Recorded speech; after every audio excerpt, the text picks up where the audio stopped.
Konnichiwa. Ciao ciao. 안녕하세요. Hi, I'm teacher O.D.I.V.A, and today I'd like to explain to you a little bit about prepositions.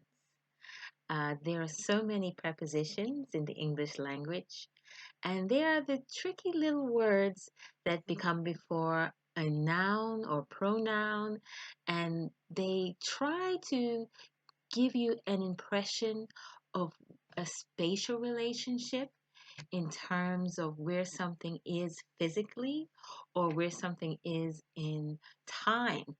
So today I'd like to specifically talk to you about prepositions of time. And three of these tricky little prepositions are in, at, on.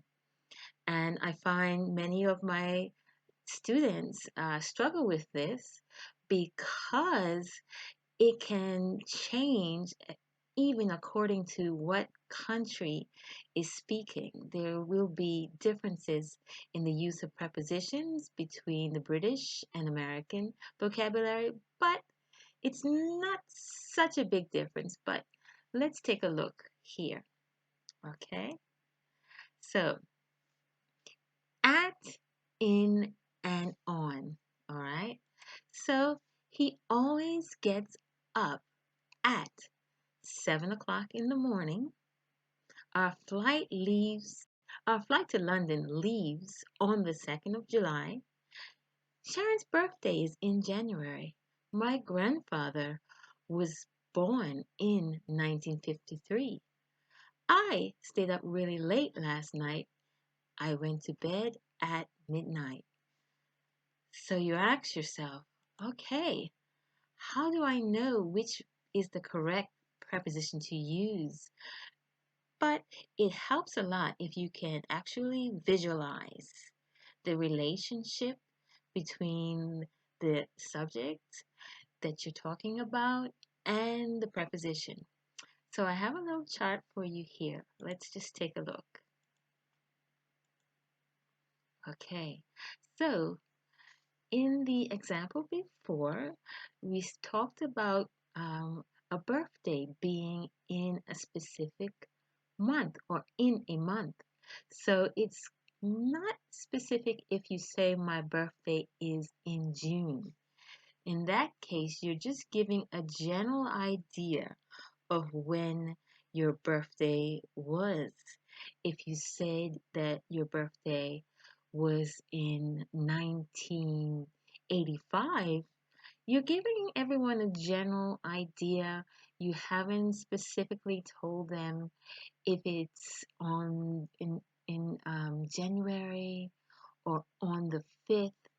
So when we think about in, think about it like a circle, and it's somewhere in that circle, but they haven't specifically told you when. Then look at. So now we're getting really specific, and we're talking about a time or a time of day. So we can say at 5 o'clock, or we have expressions like at midnight, at um, at nighttime.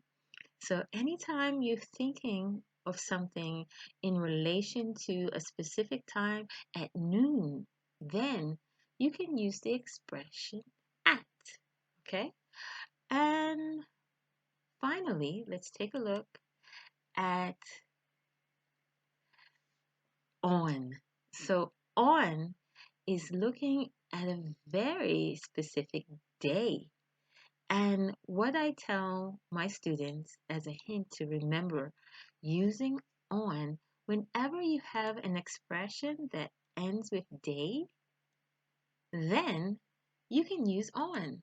So on can be used for Christmas Day or a holiday or on the weekend, which is actually 2 days, but it's quite useful to use it as on. However, this is where it differs between British English and American English.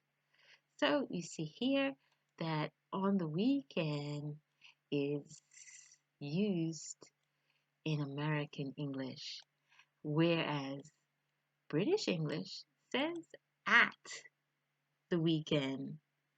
So when I first heard this, I thought to my students, I said, "No, why are you always saying at the weekend?" And so it's just the impression that British people have of using this phrase is a little bit different from American.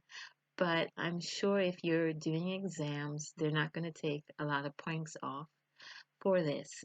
But most exams are in British or British English. So let's keep a reminder to always use at the weekend for that expression. And so that is it for now. And I will see you guys next time. So take care, my international friends. Bye.